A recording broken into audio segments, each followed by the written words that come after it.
in just a second. Let's not share the good parts with anybody. Let's keep them to ourselves.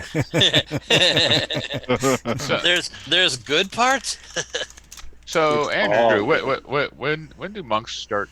Uh, I think there's supposed to be a stun capability. It's always Yes. about the monks, isn't Yes. it, Austin? So It always is. you at your level have the ability to stun anytime you roll 5 above what you normally need. Okay, that's the metric. Started at 6th level. So in an open hand configuration, you need to track your THAC0 number and Yep. pad by 5, not including a strength bonus or anything else. And that's a stun hit. And Jim will probably rule based on a weight class. So normally the weight class, or traditionally what I remember, and this is an old memory, was the weight class stayed your size for the next 3 fights. So that would be 7th through 9th level, and then at 10th level you can affect larger creatures. That's my sort of memory of seeing that stuff. So second edition says, at least for 7th level, I can maximum opponent weight for a stun or a kill is 600 pounds. Yeah, so there you go. So that meets the large class rule limitation right there. Yeah, and so far everything you guys have been meeting has been 800-900 pounds. It has been humongous. Yeah, it's Yes. ridiculous. They're crazy. You can stun Michael Moore and above. There you go. There you go. Yeah. Well, we're live. We're broadcasting. Okay, cool. Any minute now, people should start showing up and No, doing don't the crazy. show. That would be good. Happy Halloween, all. Welcome to All Hallows Eve. Yeah, that's Yes, right. exactly. Yep, I spent after we got off the stream a little while ago. Because of the way the current events and the long history that is Devil's Night, I made my wife some pizza, homemade pizza, and then after that, I loaded magazines. Loaded magazines. What does that mean? Oh my gosh, I did the same thing too. Excellent With bullets. tradition. He With puts bullets in the magazines for his weapons. Oh, loaded magazines. I was thinking Loaded he stuffed some coupons and some magazines to mail out to all of his buyers. That's exactly what I meant, James. Okay, Absolutely, good. 100%. And he lost all of his weapons in a tragic boating accident. All of my Yeah. periodicals in a boating accident. There we go. There we go. I will share something that happened to me this week that not everybody knows. Oh, I had to mandatorily evacuate my house on Friday. Or no, it what day wasn't was the beans fire? again, was it? It was, was it black beans? No, I made those last night. I made what we call California fish tacos with shrimp last night and black beans.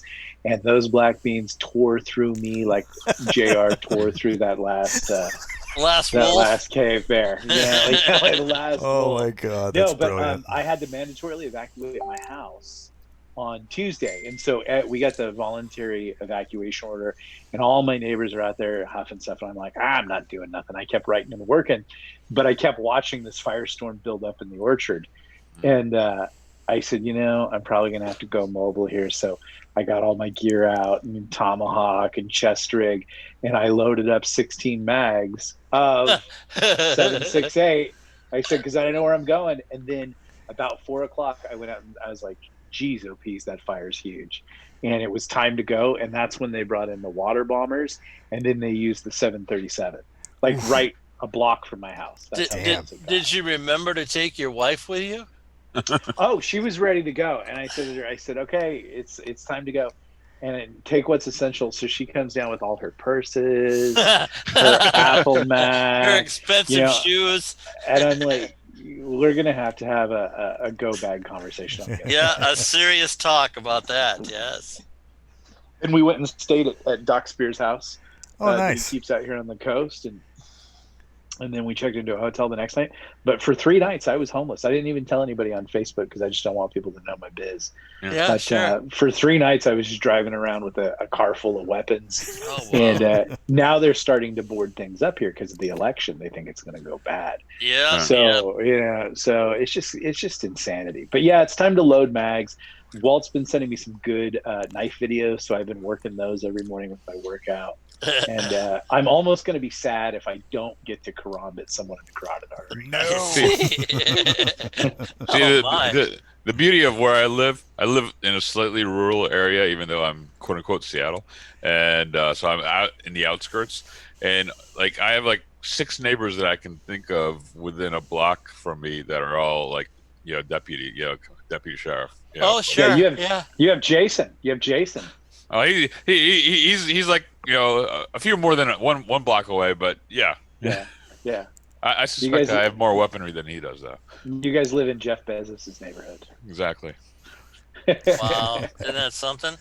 Yeah, it's pretty tragic when no matter who wins, there's going to be riots all across the United States. It's opportunists. I think it's people who just have gotten used to like thinking it's some kind of free shopping holiday. I think most people, honestly, on both sides, kind of just want to get back to normal. Yeah. Speaking of normal, you know what could solve the world's problems right now? More D&D. A game of old school D&D. Oh, there we go. Bringing it back on track. Are we? And here, I thought you were going to talk about adding more wolves to the game. Oh God. Oh God, no. Can you imagine the kibble bill? Yeah, I know. Oh, you're gonna have a kibble bill soon. Yeah. You think we have a problem with trolls and horses? Yeah, exactly. Well, now the wolves have a taste for troll flesh, so we should be okay. So James, has all our hard work in sort of like investigating the dungeon and getting the inn and cleaning out the trolls, has that sort of all been reset? Like we're kind of back to square one. I in keep this telling new dimension. you're not listening. Obviously, I keep telling you, if you want to go back home, you certainly can. You just have to put together the rod of 7 parts, which doesn't seem like a lot of work to me. What do you mean it's not a lot of work? That sounds like a quest. That sounds like if this were a TV show, that would be like 7 seasons. Yeah. And by the 7th season, we'd get like a cute little kid played by a Leonardo DiCaprio wannabe who is ultimately going to become a bigger star than the rest of us. Yeah, I feel like Kirk Cameron in Growing Pains is what I'm saying. It's like 13 episodes is what it is. It's called a campaign, Nick, and that's how you play D&D. Oh my God. Jim's getting so saucy lately. We should. That did not just happen. Yeah. We got to get a T-shirt made with that, I tell you. Holy goodness. So what would you do if you were a character in our position? Knowing that you've made gains in the other dimension, would you spend your time and effort to get back, or would you settle down and just go ahead and try to make the best of it here, sort of having kind of a nice foreknowledge and, in my case, a reputation reset? Yeah, so that's a great question. If I was doing it, I would take advantage of my knowledge of the treasure areas that haven't been plundered yet. Like the Tomb of the Pharaoh and a couple other places like that. And then I'd scamper back as soon as I could, because who knows what's happening to your lives in the other world. But I would not. Yeah, what, we have lives in the other world? You might. Oh, okay. I guess the question ends up being, do we want to end up taking care of some of these drums because we know what's going to happen? You do know what's going to happen, yes. I'm surprised you didn't attack the first Merc group and destroy that drum. Well, you told us they look like rough customers. They are rough customers. You guys killed 11 hill giants. They had 86 not 86. They had 59 hit points apiece. So the question is will my alimony and child support bill be interdimensional? Like, will I get checks on either world? How's that going to work for me? Yeah, you now have pregnant wolves in both worlds. You got big trouble, buddy. Is there a third option we can hop to? Yeah, you're kind of like the E6 who shows up at the new post and says, "Where are the wolves?" And in about our because attacking monsters and dungeon crawling gets a little boring after a while. It never gets boring. We'll see, because I got lots of good stuff planned for you. But after about the 10th year of that, we started dimension hopping, and boy, that was fun. What is the difference between dimension hopping and dungeon crawling? It's a bigger spectacle. Okay, so you go to the happy hunting grounds, and the rats are as big as Clydesdales. and you go to these other dimensions, and your stuff changes. The wands become gigantically powerful or turn into loaves of bread. I don't think I want to go to loaf of bread dimension. Oh, now else you're hungry. Your sword wants to avoid it at all costs because it knows it'll get eaten. Yeah. and- So and- no, go ahead. Brett. No, Go I ahead. I was just gonna say, and she's kind of attractive right about now, so you don't want that to happen. Oh yeah, I already told Nicole, and she's already jealous. It's awesome. It was a great dinner. It was a great dinner. There we Thanks, go. Jim. Yeah. We have to do those. We have to do those sentences tomorrow. I'm sending you a full page. Yeah, she told me she'd do it. Just tell Nicole she's a charisma 20, so not to worry. I will tell her. Absolutely, yeah. That's true. So, is everybody happy with their character builds? Or James, would you give us any advice on the way that we're proceeding with our characters? Well, you guys are mostly really good. You got great armor classes now, which is really nice. But there's a lot. I'm not going to tell you lots of stuff that you're missing that we did. You guys haven't even come close to how tough even your characters are. So. I don't understand that. There's more we could be doing. There's lots more you could be doing to maximize your characters. Okay, well, give us one hint. Okay, for each class. Flunkies. We all had 3 or 4 flunkies up to the 5th and 6th level by now. But there's normally a level requirement for hirelings and stuff. No, you spend enough money, you can get what you want. Yeah. And then they get killed in the first 5 seconds. Life is like that, buddy. But if they're getting killed, you're usually not getting killed. All right. So do you mean?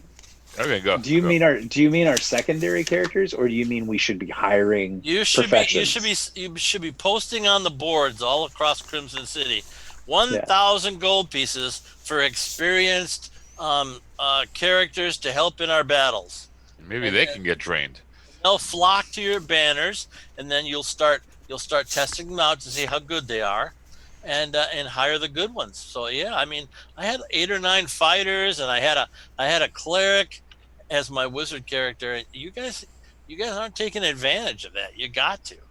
So when you and like a crew of Gary's people would go an adventure, you'd actually be a party of about 70. No, it would no. What happened was Gary would say, "I want to play test Alice in Wonderland. You guys can carry 5th level or lower characters," and so we'd haul out a flunky, and he'd get tons of experience on that adventure. So we never had more than 10, any of us, because of our charismas. But, no, I'm saying though, like if a party of 10 of you went adventuring with your primary characters, yeah, the only problem with that is the wandering monsters. What does that mean? Right now your party attracts 1 or 2 of a kind of wandering monster. If you start coming out with 10, 15, or 20 different characters, I have to send like 10 or 11 or 12 wandering monsters at you. So what I'm saying though is if our party goes out now and each of us takes 2 to 3 followers, yes, that turns us into about a party of 21. Yes. Okay. Well, that's what we should be doing. Well, I wouldn't take them all, but yeah, I would be taking them. I would be raising them up in experience as soon as I could. Because boy, I'll tell you, having 2 or 3 magic users at 4th or 5th level is sweet. Okay. We will. I guess we will. And the nice part about it is then you have people to give your spare magic items to. Wait, what is this spare magic item thing you said? Yeah, okay. Yeah. Come on, you guys have gotten a ton of fighting stuff lately. Pretty soon you're gonna have a ton of clerical stuff, and then what are you drawing, by the way, Walt? So far. Oh, wait a minute, wrong camera. It looked just like a line to me. Oh, wait a minute. Yeah, I got to show it to you because there we go. Oh, look at that! Ooh, it looks nice. Looks like an unhappy hill giant. Right? Yeah, well, really. That's very much in the style of Jim Holloway with that facial sneer. We'll see what happens. So anyway, the nice part about it that when you like Prometheus, okay, so he gets a clerical staff in his die rolling. Well, he hasn't got anybody to give that to, but if he has a cleric flunky, he turns that right over to the flunky. The flunky gets huge experience, and everybody's happy. Yeah. You can only Okay. wear 2 rings at a time. So when you Right. get that 3rd or 4th magic ring, you give it to a flunky. The flunky gets experience. Everybody's happy. All right, there's a D&D question. Most people have 10 fingers. What's with the 2 ring thing? Yeah. It's a game balance issue. It's Okay. why clerics can't use swords. All right. It's total game balance. Yeah, because I mean, So, if you think about it, right? So clerics back in the day were, they were kind of based off the Knights Templar and the Knights Hospitaller, Yes, absolutely. and the guys who were wielding stuff like morning stars and maces and flails, they were usually using those things against horses. Yep, And then they would have guys run up with swords and spears and stuff like that. They were all still crusaders, all still hospitallers and templars and stuff. So if you want a really nice fun kind of way to experience a little bit of like cleric lifestyle, check out the is it Discovery History Channel. They have a thing called Nightfall. It's a TV show. I really enjoy the second season just because the main character in the first season basically kind of goes through a level drain Oh, and ends up back at kind of like having to repeat first level again. oh my. And his taskmaster is played by Mark Hamill. Oh, cool. And So it's like a TV episode. It's a fun story. yeah, it's got 3 seasons, I believe. Oh, wow. But it follows a group of Knights Templar and some lore about the Grail and stuff like that. But these guys all use swords. There's only one guy that used any type of blunt object, and that was just because he was what they called a knocker. He would knock a guy over to make him lose his balance, and then guys with swords and spears would run up behind him and stab the crap out of him. Oh, nice. Yeah, that's kind of what big war dogs and big wolves do. They knock you over first, and then they go for your throat. So yeah, Well, I think there's a bunch of things your characters could still be doing that'll make it more fun for you. So, And so then- I would assert though, like for instance, the monk. I think a lot of his power. I mean, other than my like bracers to like light people on fire, that's few and far between. But I think most of my power comes from the leveling. Yes, as a very monk. true. But you get those real sweet death strikes as you get up there. Yeah. Yeah, unfortunately, you have to fight to get your levels, though. That can be a hard thing. You could wind up fighting for 3 or 4 or 5 weeks and not go up a level. I had to go 2 weeks one time, so yeah, we'll see. Yeah, exactly. So and you keep getting drained. Yeah. you do get trained. But the last week was your fault for slapping a vampire. Yeah, well, yeah, that was. It was In his kinda- defense, it had it coming. yeah. Well, it did what it needed to do, didn't it? So, JR, how many followers do you have left today? We are down to 14, but since they didn't all die, I'll take that as a win. So, could the party now say, okay, we've got to improve his followers? Could the party all sort of run in the week between like a mini boot camp and try to identify some skill sets? Like I could look for thieves and fighters. JR could look for more fighters. The wizard and the cleric could look for magic user types. The monk could physically condition. Could we improve his remaining followers as a party? Okay, the fighting styles will definitely improve his group, but the wizards and the clerics and things, you guys can't do that to his group. Okay. His group is just fighters. The wizards and the clerics, though, could teach them communication to make them. No, they just kind of look at you with dull looks on their faces. Okay. So the monk could physically condition them. Yes, and absolutely. JR and I could make them better swordsmen. And I could Yes, maybe find yes. a few scouts and archers. That's possible. Absolutely, it's possible. Okay. But then you're not spending time on your flunkies. So Well, yeah, but we've got 16 free flunkies here. No, that, no, you know, they're the Cavaliers flunkies. They don't listen to your orders. They don't try to protect you. They're just there for the Cavalier. So speaking of battle tactics, we need to come up with a sort of magical like landmine that we could put like a rune or something on the ground that when people walk up on it to try to sneak up on us, they just I don't know get bad stuff happen to them. Yeah, those exist. Yeah, you have I'm that. sure Andrew's Do they? talked. Okay. Andrew's read up on those. He probably doesn't get them till 9th or 10th level, huh, Andrew? No, I have my first ones. I just have not found an appropriate situation to cast them, To but they use are an available option to Sure. us. And then if you would have had a genie, then you wouldn't have any problem at all. But you seem to be letting those guys go. So, question, in the situation where we had the undead, the whites pop up from the ceiling, upon us entering the room. Yes, An obvious use of a flunky is send someone in first as absolutely. as our And point then- guy. Yeah. Well, the problem with that is they don't just do whatever we want because James likes to have them push back and be like, "Screw you." Sometimes I have to roll morale if they think that they're being used as cannon fodder, they will object. But that's the point. And we can start to. I've been thinking about this based on probably the last two events. I've got 3 bottled monsters.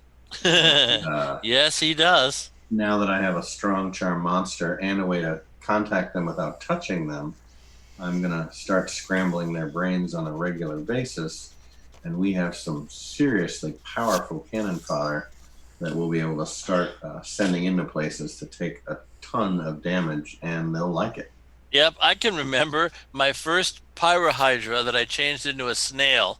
And there was a great big vampire lair with 3 vampires, and Gary was very proud of them. And they were about to do horrible things to us until the pyrohydra breathed on all of them, and they all turned into gaseous form and ran away. Yeah, very much worth it. It was a red letter day. Those coffins were filled with goodies. So with your little miniature monsters, could you, assuming of course they're enlarged and enthralled and all that good stuff, can you enlarge them again? And once we're done with a fight and they survive, shrink them back down and put them away in the bottle? Exactly right. In theory, it's possible, but I would give them a plus on their saving throws. Well, no, if they're still charmed at the end of combat. I understand that. I'd give them a plus anyway. Because I'm that nice a DM. No. I would work it in reverse by explaining the benefits of the spell. This is to make you feel better. So their resistance. It makes me feel great. Yeah. I believe it. I believe it.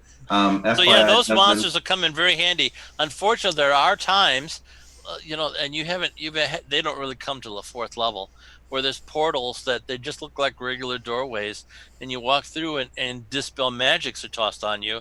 So all of those monsters pop out of your pockets and eat you guys. Yeah, well, that's why we have. Fun. That's why we have Trickster doing his detect magic. Yeah, which wouldn't work on the portal. Oh, okay. Well, there goes that idea. I know there's 2 of them down there already, and I have to put in a couple more. So what if we send one of our guys through the door first? Whoa. Yeah, but you guys never do that, of course. Why am I seeing Event this? sheet is done, FYI, so everyone can log into the share and see your numbers and get a zillion experience points. Boy, you guys did really good today. I don't think I've ever given out so many experience points. Right on. So, JR, how would you start your AAR? What was your first thing that you did right today? I didn't kill everybody, so that's a start. There we go.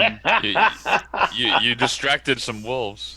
Yeah. So the problem I run into is you got Nick every time he's harping on like the little angel on your shoulder or devil, whatever. You can decide. He's like, you've got to take charge. You're the leader, and I'm struggling just to remember everything to play my own character. That sometimes I forget to worry about everyone else because I am still learning. And then it just seems that most of the time when we come to tactics, the only real tactic that seems to do us any good is just, charge straight ahead, all pell-mell.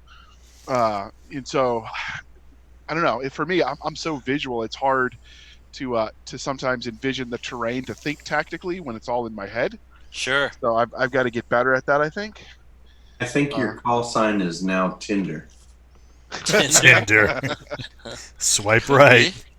Yeah, really. Baby. So you're saying So- I'm your own personal PLDC. Basically.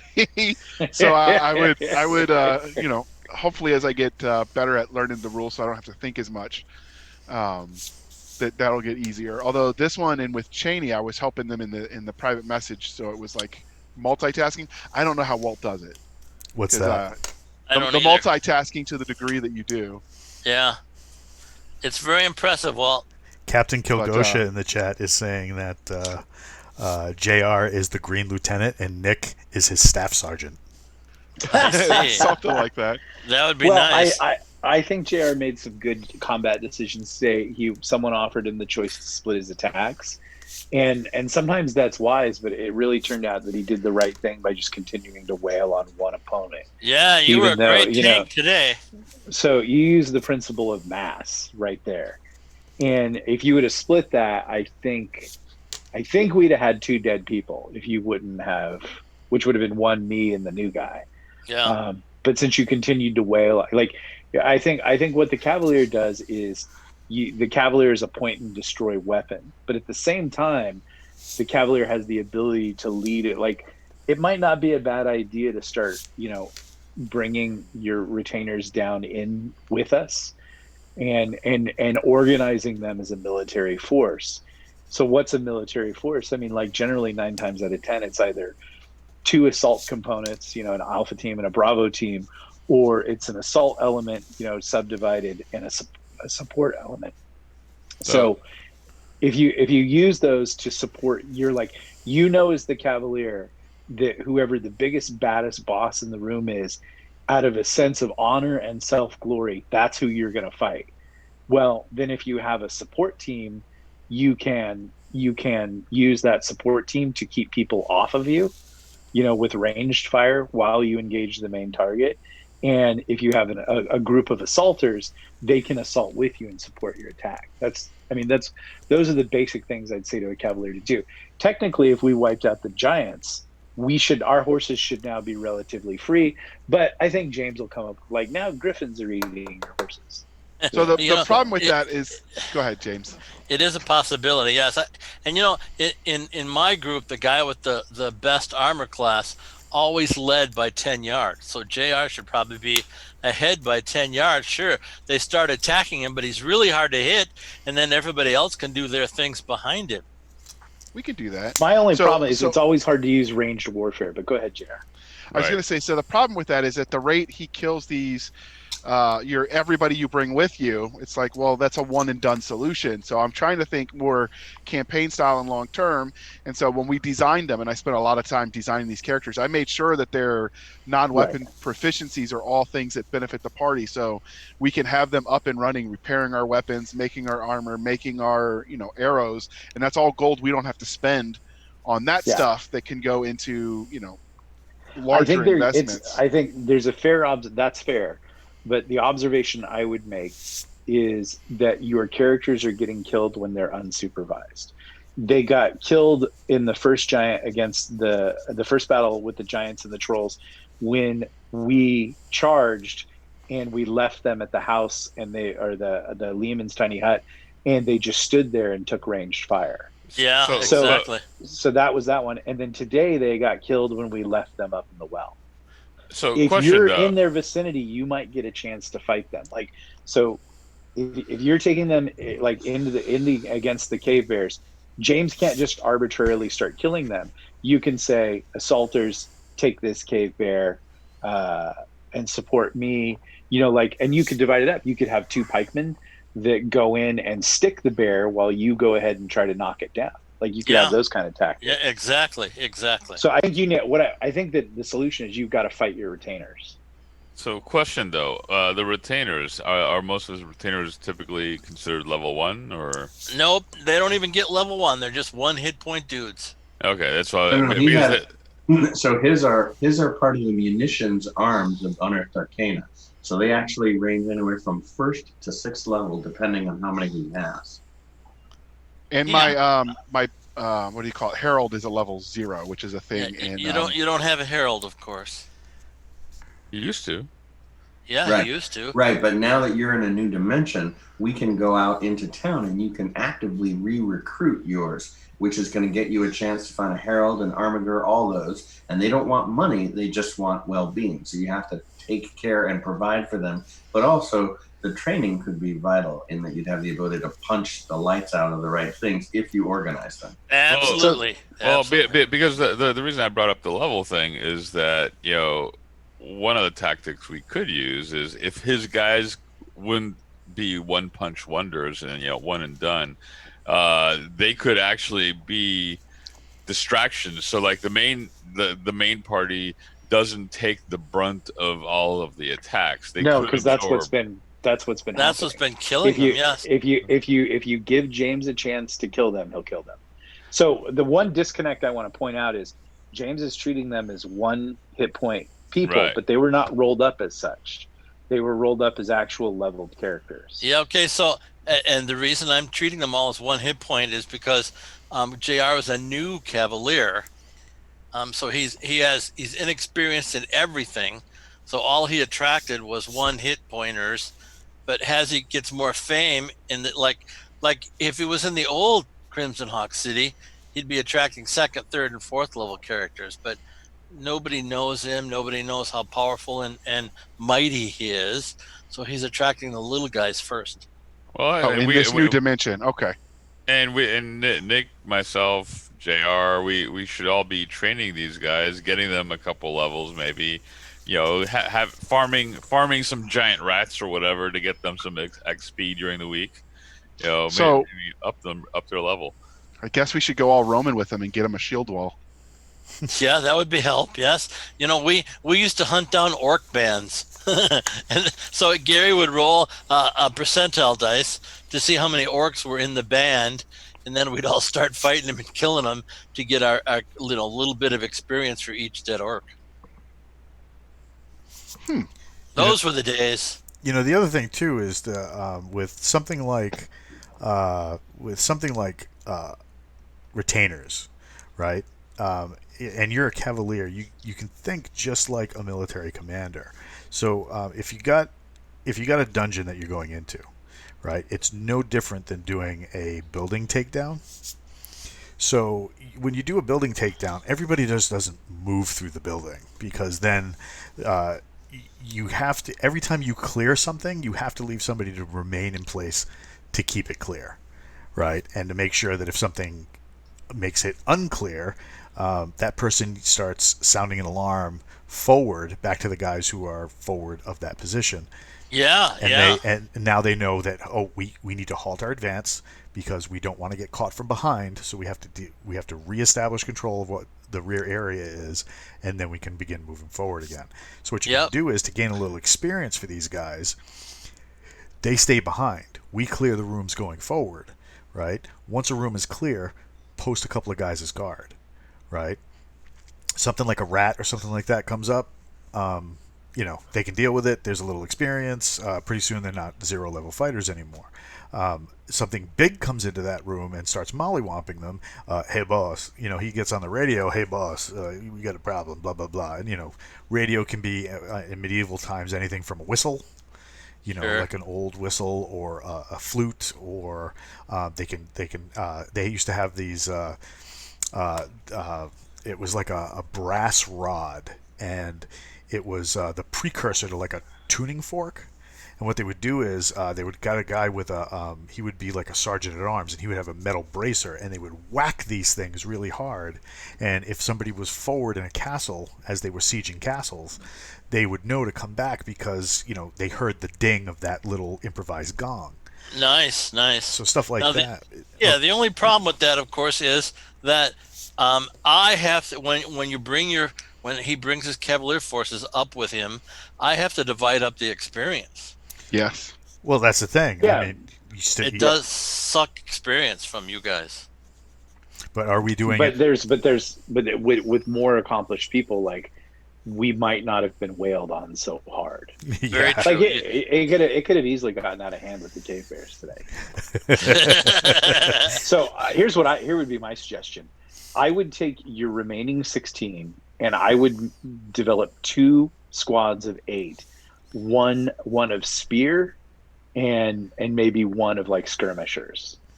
And I would spend money to outfit them. I would get them basic armor, They already spear, came with armor. They already have shield. armor. Yeah, yeah. and I would They get have them each- munitions and they have horses. He rolled fantastic. and I would get them a horn so that they could communicate. Now the horn I'm gonna have to pony up the gold for. Luckily, Yeah. we found a decent amount today. Yeah, really. But then I would start training them as like a squad of spear and a squad of foot, and then use the spearmen in the support role, and use the foot to like support your flank so that you don't get attacked from the side and pushed down in your armor, and so Yeah. that you don't get backstabbed, and Yeah, so that you can just be front side forward the whole time.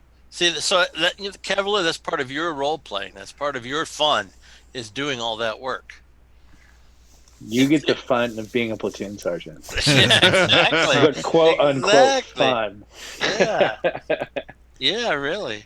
Yeah, and Jim needs to roll and see if you guys go get drunk and increase the population, and First it's the wolves, then it's the goats. Pretty So- soon we've got our zoo. Yeah, really. So far, JR is like a one-man population explosion. Can you imagine explaining that to the mother-in-law? Yeah, Oops. really. Let's talk about what happened to Fever today. Oh my goodness.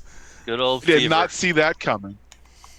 Yeah, I know. Well, you gave her the good gem, and she used it. She's Yeah. she's starting to wake up to her real powers. And so, what are we dealing with here? Well, she's an artifact now, so she can't be destroyed. Is And, she a succubus equivalent? no, she's an art. She's a thing. She looks really good, but that's because she's just mimicking, her master and her master's thoughts about a good-looking woman. We've got Captain Kilgosha in the chat repeating the often message we got at platoon meetings was don't add to the population, don't remove from the population, don't get arrested, and don't make the news. There we See, go. Yeah, you're gonna have to do that with all your guys. Yeah. So I Or think bribe the jailers in Crimson Hawk #2. Yes. Nick's gonna have to try to figure out just how real she is. Oh, she's real. She's very real. So I created an artifact. Yes, with all the magic that you've given that sword, you have Yeah. created an artifact. It can't So be is How much extra experience did I get? You didn't get anything for that. I And- created an artifact. Yeah. And why is that, Nick? Why didn't you get any experience? I don't know.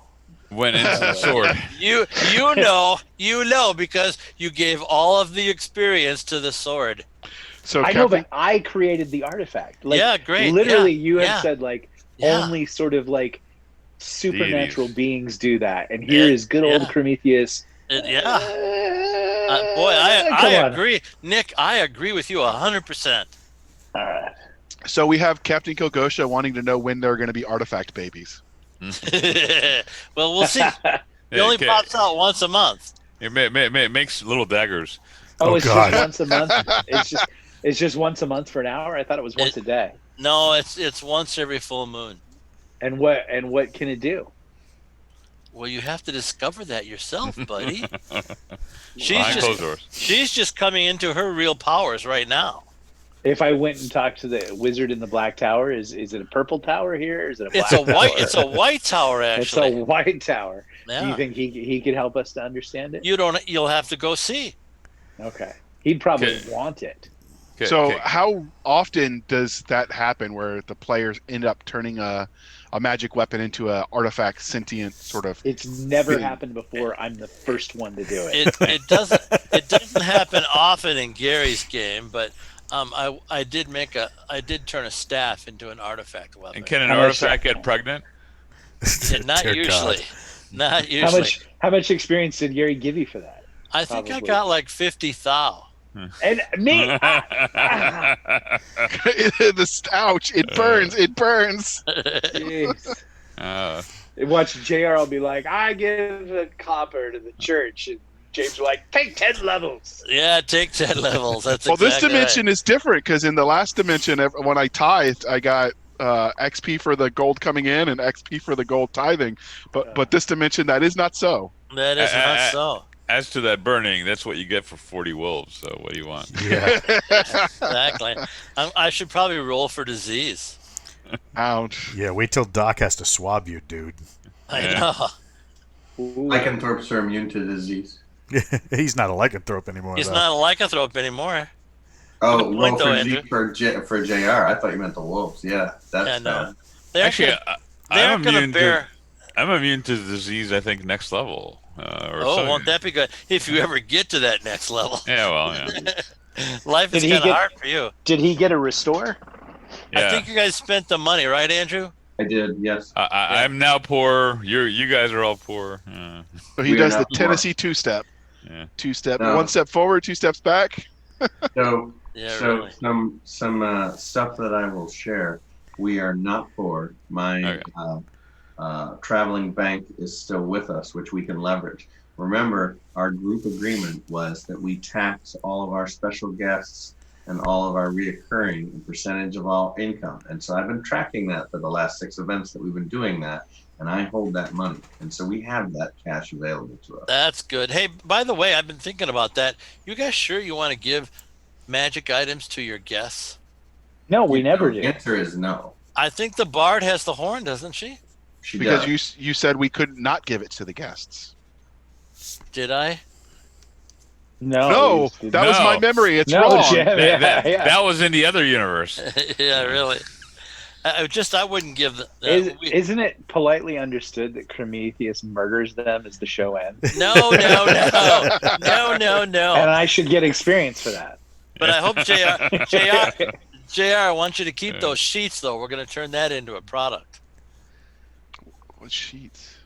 The character character sheets. sheets. Character Yeah. sheets. Yeah. I was thinking, Please. I'm not the one drawing over here. That's Walt. Yeah, no. I think we should go find a red dragon and throw that spear at it.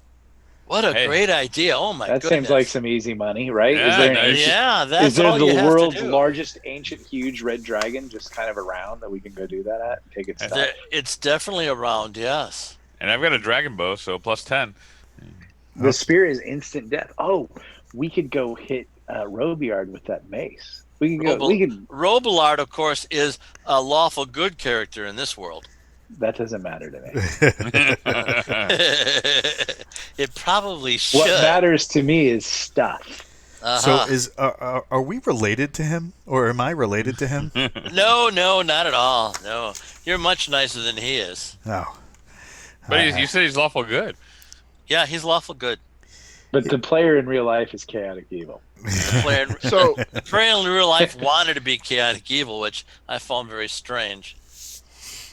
So I have a question for you. So when I was looking at the various manuals, when we were going over and rolling Scott Bartlett's cleric to Thor, there was some disagreement across the manuals about what the alignment for a cleric to Thor has to be. So Yeah. when you did that with Gary, what was the decision on his end? Because it said I've seen lawful good and chaotic good were the two. It has to be this, but The Norse obviously it gods, can't be both. the Norse gods have all of them, but chaotic evil. So he can be any of those. I think Thor. I'd have to look it up. I think Thor was chaotic good. Yeah, Thor is an AB chaotic good in No. Legends and Lore, and it's any good under the Complete Cleric's Handbook. There we So, go. Thank you. It's back and forth. Is Complete Cleric's Handbook second edition? Yes, sir. Yes. Okay. All right. So here's the question that I would ask. Next Friday, should we, if there is a country, should we go on this quest of the 8 towers, 7 towers? Well, it all depends on how soon you want to get back home. Or if. I don't know. Or if. Yeah. But like I said, I would definitely take advantage of my knowledge of the places that you raided before. So Well, I don't understand. That. Could you just walk us through that? Yeah, of course. Because So- we just raided a place that we raided before, and it was a lot tougher. Well, but there's this great big tomb that is untouched right now. Like the Pharaoh one. Yeah, the Pharaoh's tomb is untouched. course, you have to find it because the dungeon levels are not the same anymore. And then what else was there? The two drum places were rich in treasure.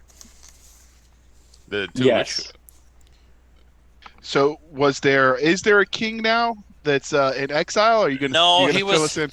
That merc was a lion sack of dung. He You're just not wanted. supposed to lie to us, Jim. So that's evil. That's funny. He just wanted to get rid of you guys. So looks like Wordna's gonna want some revenge on him then. Was he the leader of the Red Sash mercenaries? Yes, he was. Well, At I've what marked level? him. What level would you say he is? He was 8th. So if I jack him up, do I become the leader of the Red Sash mercenaries? You'd have to be an official challenge, and he would cheat. What if I jack? As would we with the Morning Star that instantly kills humans. There we go. But he'd be using this white paste that he found down in the dungeon. But we just have to cheat better, is what you're saying. And we're fine with that because we've got the Starcross, which is immunity to poison. That is a good thing, yes. If they let you use it. If they let you use it. Did we divvy up the remaining magic items? No, we have 4. We have the Star Garnet, we have the Spear, we have the Flail, and we have the Morning Star Mace. Yeah, all good things. Well, I know I got my magic item today. The sword did. I'm out. I don't have EXP for the Spear, the Flail, and the Morning Star yet. Oh, I'm sorry. I thought I gave that to you. Nope, you gave me the Star Garnet at 3,000, and you gave me the Emerald Cat's Eye. I'll have to look those up for you, buddy. Give me a day. They're on the event sheet. You can just tomorrow. I have to write the Nicole list. So interestingly enough, I had planned for a slightly different start today, which I chose at the end not to do, but I thought it was going to be humorous, since the way the wish was originally worded. Jim was going to start that as the real-time officiating point. So I spent the last couple of days training up my wife, who was dressed in character as my unseen servant. And when you guys logged in, you were going to see her, and she had a list of lines to read to respond to you all. In not only getting the battle order information to Jim, but also a bunch of things that she would be saying interface with Jim as the show started. So we have to make that happen for sure. We can't let that offer go to waste. Yeah, you would have appreciated the outfit immensely. Oh, there we go. Yeah. And Nick likes anything that's got showmanship with it. He used to be an actor. After all. And it was very much that. It was the first time in almost a year that she was able to go to the hair salon. So we had that all prepped and ready. So she could do that. This is tragic that it didn't happen today. It was tragic, but it was fun. It looked. Okay. It was a clever idea. Yeah, I quite agree. And the other thing, we'll need to get her to say, "Hey, I hope you win the game. I hope you win the D&D game, Andrew." No. Keep in mind, she watches the guild events on a daily basis, so yeah, that's old news to her. She knows how things are. She's an interesting judge of who are good players. She gets a good laugh out of it. There we go. She probably thinks I'm great, right? She would give me experience, but Jim wouldn't. I feel attacked. You probably wouldn't want her experience. I would imagine that would be terrifying. I bet she would give me 50,000 experience for creating an artifact. You think? Yeah. I think so. Yeah. So Nick is like the Susan Lucci of XP loss. I cannot buy a break. Yeah. The most interesting thing I ever remember about Gary Gygax having encountered one time an artifact in his presence, he explained to the person who got it that is exactly why he did not award experience for artifacts. And if you look in the original DM's guide, it bears this out. All of the artifacts and all of their powers and problems, because they all come with a bunch of the more complex they are, the more dangerous powers they have that work. Yep, exactly. Yes. But they have 0 experience points. And his idea was that the artifact was a point, I think he said, of an epic quest, and that in itself was the reward. There we go. I see. There we go. So there's an epic quest coming my way. Well, there's thievery coming your way because the world hears about this artifact that you have. You're the only person with an artifact in Crimson Hawk City, and that gets around. Mhm. So the Thieves Guild starts looking at you. So who's spreading some the of the- word that he has an artifact? Me. Oh, Yeah, I'm spreading the word. Prometheus. all Yes. right, never mind. I mean, and he's going, "Where's my XP?" yeah, he sits at the Red Dragon Inn and he talks to his sword. People find that very strange, and every once in a while they hear the sword answer back. Yeah, I'm pretty dangerous. Remember, I'm all dressed in black. Yeah, exactly. Yeah, and poison. I don't think anybody would steal this artifact. They'd be in big trouble. Well, I think it's possible that it's going to get stolen, And then what happens? and then you have to quest to get it back, or you just have to say, "Oh well, I guess I'll have to find something else." Okay. No loyalty in artifacts. I had my staff stolen. I had the sphere of magic users. There's 3 magic items for each character class, and they are wonderful to get. And I had the magic users sphere that I was very proud of, and it was stolen. It was stolen 3 sessions later by an evil wizard and 4 clerics. So what's the magic item for the Cavaliers? The A Cavalier wolf has condom. no. It's a helm and a shield and a great sword for the Cavaliers. What about a monk?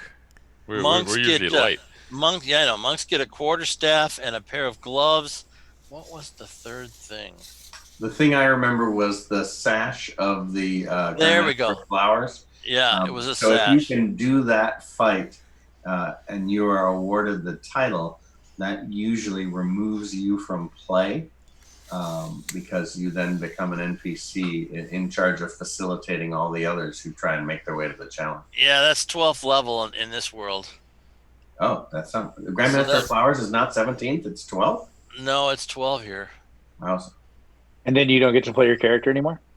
Then his character becomes a mentor, and every once in a while he can play them, and the thing does incredible damage.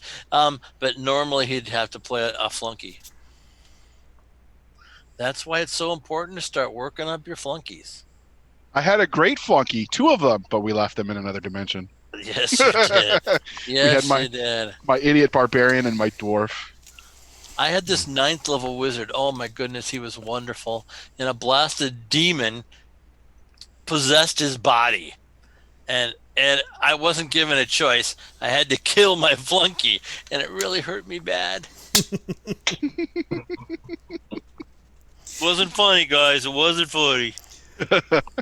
Gary But it laughed was. through the whole adventure. Thought it was But hilarious. it was. As you have to kill your own thing. That is I know. I took him from temple to temple trying to get him unpossessed. Yeah, no, it never happened. He would go into philosophical discussions with the clerics, and they all liked the discussion so much they wouldn't touch him. Yikes. It was very frustrating. Well, real old school D&D had no mercy. No mercy. There was, Exactly right. I mean, I was a little kid and we all got destroyed, and you just there was no negotiating. You just took it and liked it, and that's all it was. Yeah. Prometheus is 1 level away from being the highest level character I ever played. Really? Oh, And nice. I played nothing but old school. I never played anything beyond 2nd. Mm. So monks don't get followers until level 12. I'm sorry, but yes, they do get followers if they spend a lot of money. Oh, those are hirelings though, which is different. It is Isn't it? different. Yes, it's very different. Followers come without being asked, and hirelings have to be asked. Do you know your school? Do you know what you guys are called? You're lawful neutral? Yes. So are you Holy Order of Vision? Or what's the Crimson Hawk equivalent of the Holy Order of Vision? Starbucks. Holy Order of Vision. Starbucks, of course, is a trademark of that I'm not going to touch because I don't want to be sued into the Stone Age. Let's see what we got here. If I can... Look at that! Oh my Look goodness! at this. What Looks kind good. of weapon is that? Is that a big weird axe? Yeah, it's just Looks a, like a. hand axe. That's what I was Yeah, thinking. nice. You're so good, someone should hire you, Walt. Yeah, Don't, really. No, I can't. No, I don't have time to breathe now. Yeah, I hear you. But you made an excellent. What would you call those things? Ads, Walt? Oh, the marquees That- for Yeah, for the you marquee. guys? Yeah, that was unbelievable. Yeah, you're getting a lot of love on the old school sci-fi writers playing old school D&D. Like people wanting to know who the artist was, can they hire them? They're really good looking images, really good. Yes, they I are. can't take credit for them. I'm just going and grabbing them. So. I believe you can. I think you're in error there. And then all I'm doing is putting in the typography, the layout for some of the things, setting up the text for the titles and stuff.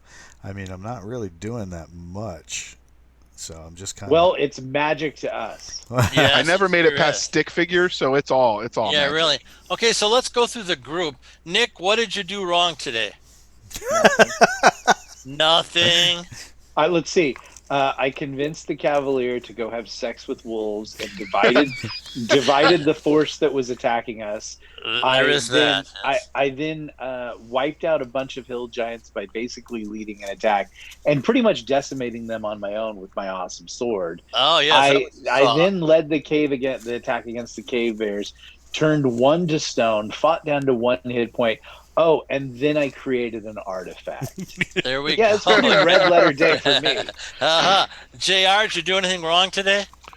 I mean, it ended up ending well, but I probably shouldn't have left the party that way. Probably shouldn't have left the party. I would agree. Yeah. So it could have ended badly.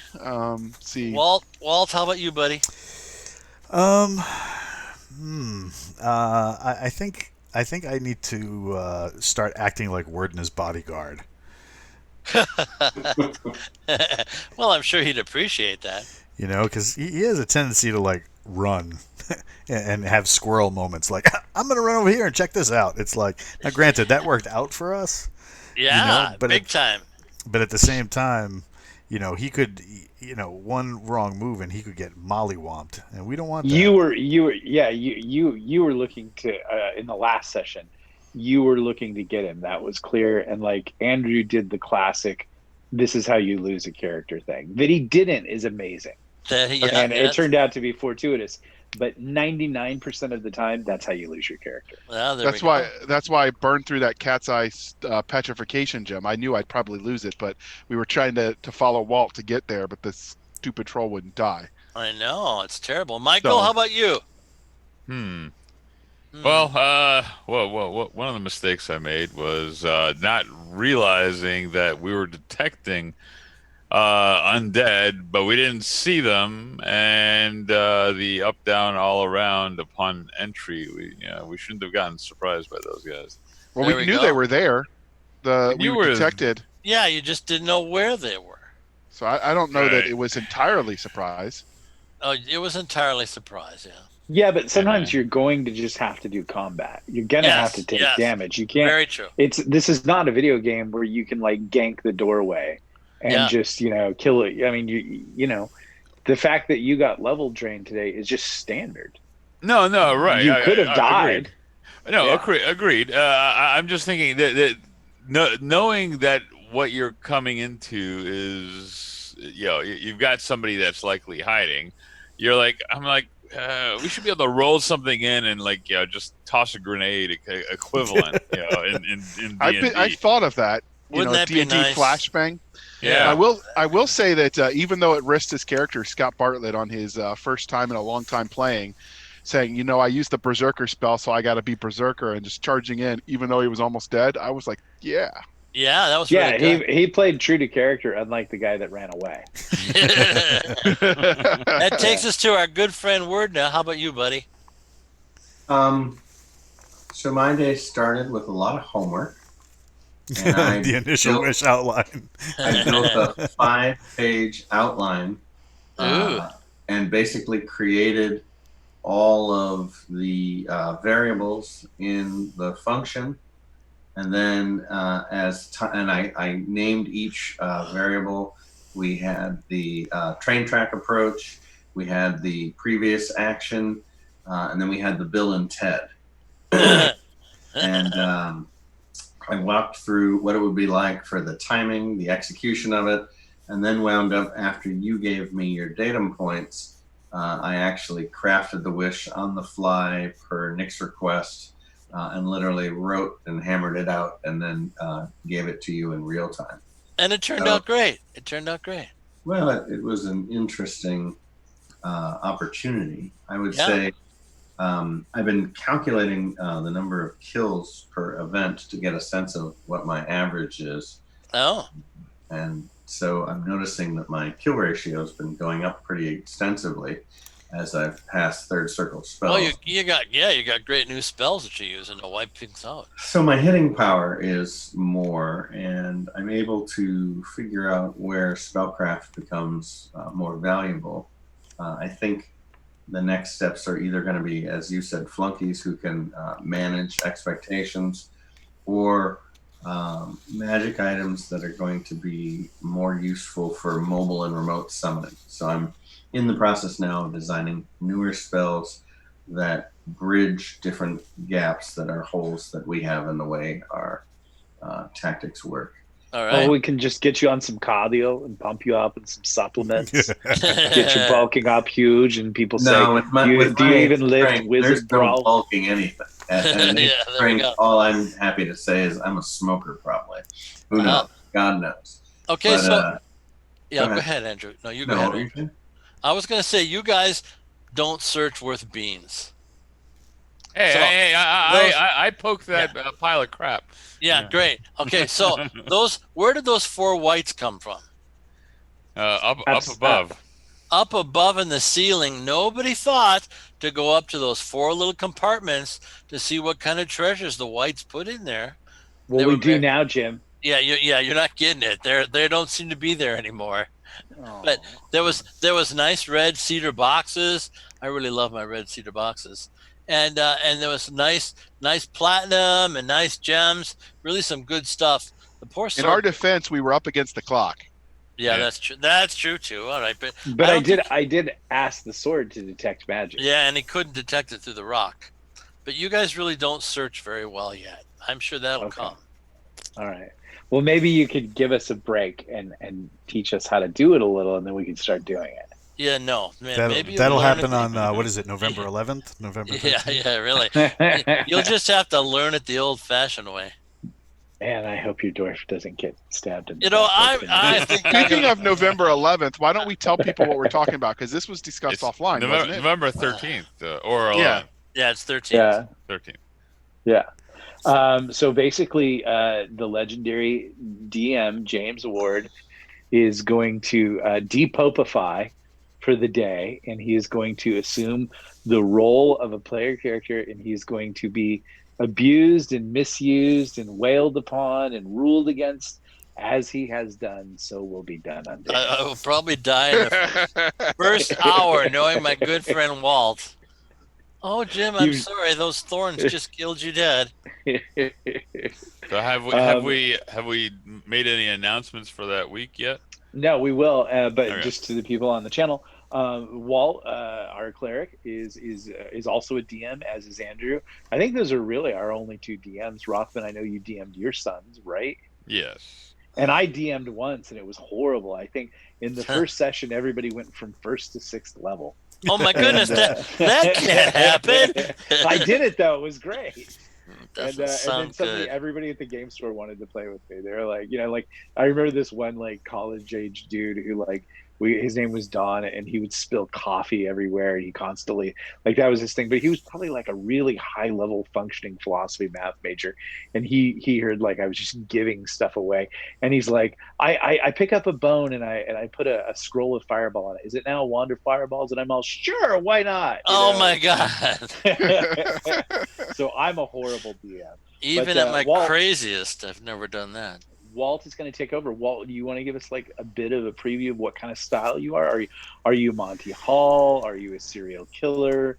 Are you how would you define your DM style so that we can get My DM style? I've played a couple of games with you, and it's incredibly you're a very cinematic DM. Yeah, I was going to say cinematic.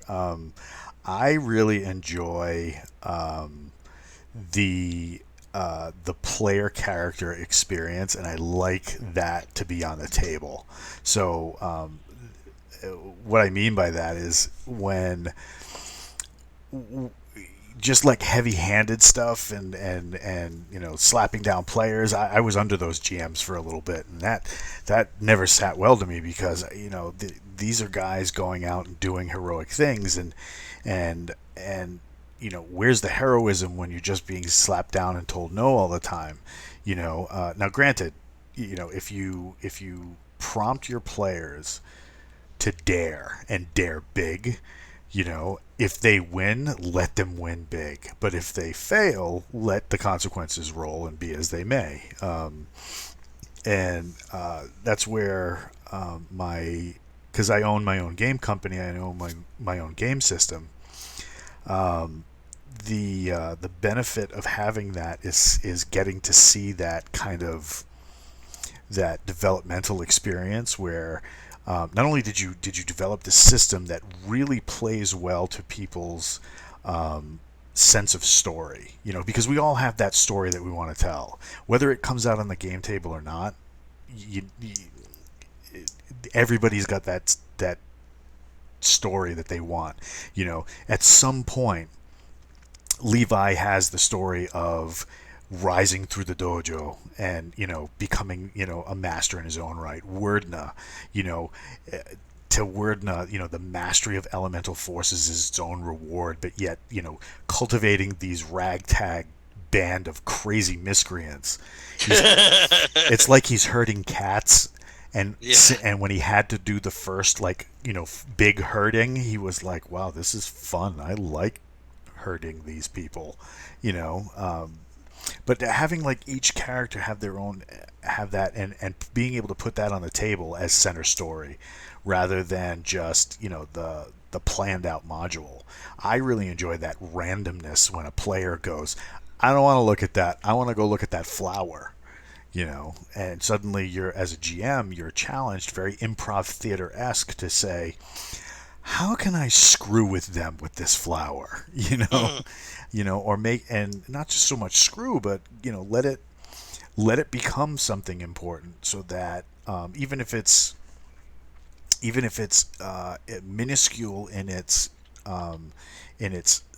part of the stage, have it be something that leads to something else. You go over because the monk is like, hey, I learned this new way to make a poultice. Let me see if I can use this as primitive aspirin. And while he's looking down, here come these raider bandits that they were looking for 20 minutes ago that use this as a distraction to mollywomp them. And it's stuff like that I really enjoy. Having the players take center stage and pulling from a character backstory, and the caveat being the character backstory should be 1 or 2 paragraphs, preferably 1, not 15 pages. I can see right now where James in his mind thinks that you and him are similar with character development, but I guess I'd say to James, tears are not character development. I'm really not cinematic at all, I'm sorry to say. You're really just homicidal, James. I don't know, James, you're actually changing some, I think, since we started playing. I've noticed that. The Grinch is not growing a heart, JR. No. I am. The Grinch never changes. You just go up the hill with all the Who's and full magazines, and you kill the Grinch. There we go. So I have to say, the more I do this, the more I try for a Gary-esque experience, I remember more and more of Gary's style and adventures. Well, the other day when we were describing the death scene, not this week, but the week before, you did get a little cinematic when you were describing the arterial spray and stuff. So I don't know. I'd say that's evolving. Okay. You did apologize when you TPK'd, but I don't know that I it was felt a sincere terrible. apology. I really feel bad. You really you said, I'm sorry, and there was almost this little hesitation. I know. It was some very fine acting. Let me assure you, I did not want to do that. I just felt I had to do that because that exact same thing happened to me. Did you ever see the movie Primal Fear, where Richard Gere is an attorney and Edward Norton is this kid who's been abused by the Catholic Church? Yeah. And then when Richard Gere gets him off, you really see Edward Norton's true face, and he does this dramatic, and you realize he's the villain. He's the serial killer. Yes. That's you. It's not me. It's not me. Stop it. And Andrew, what kind of DM are you? I'm guessing some sort of philosophical highfalutin DM. There's a lot of discussion. Like the guy says, I'm going to attack the goblin, and you go, well, let's see what Young would say about that, and let's walk with it. What do you really mean by attack? What is this like? What does this have to do with your father? Like, is it So very we cerebral and run. philosophical? Do you work through a lot of damage in these people, or how does this So work? Nick, a point of order. That is Sir Andrew to you, sir. Sir, That's very true. Yes. yeah. so we average between probably 90 to 120 players a week. Jesus. I know. Most sessions have 8 players. Some have more. The play tests are larger, and so all the characters in multi have extensive backstories. And I say extensive; it's indeed a paragraph or two. Those stories are built out from our history, which started in '78 for all the world stuff, and that's all combined. And all of the stories through the year culminate at the end of the year with a lot of connection where the different groups usually meet in some major plot that goes on. But it is a lot of combat because that's the thing that people like. It's a lot of items. I don't know that I'm Monty Hall because items are lost as quickly as they're gained. Jim is joining his first campaign this year. What? Character. It's pretty frightening, yeah. And so he joins the GARP Guild, which is the Wisconsin Guild.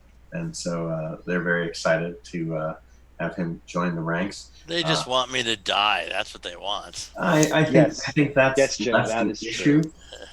Is it philosophical? No, it's a lot of detail specific to the world history, and we have a very comfortable understanding of our house rules. So we have about a lot of custom rules, but it's been integrated over the years so well, and with a long story, it makes for a very epic adventure, which people really enjoy. And you guys. How long does it take you to know that you've got a player who's going to mesh with the community and be an asset and have fun? And how long does it or somebody who is going to be disruptive? Like, how many sessions would you say you can kind of smell that out? So most people we're a closed club. And so people fight very hard to get in. We rarely open our doors. We did this year because of COVID. We allowed all the GaryCon tournament players to join in, and it was voted on by all the guilds, and that's very rare.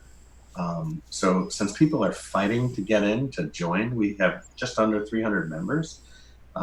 We tend not to have disagreeables. Sometimes we get philosophical difference, what you're saying, right?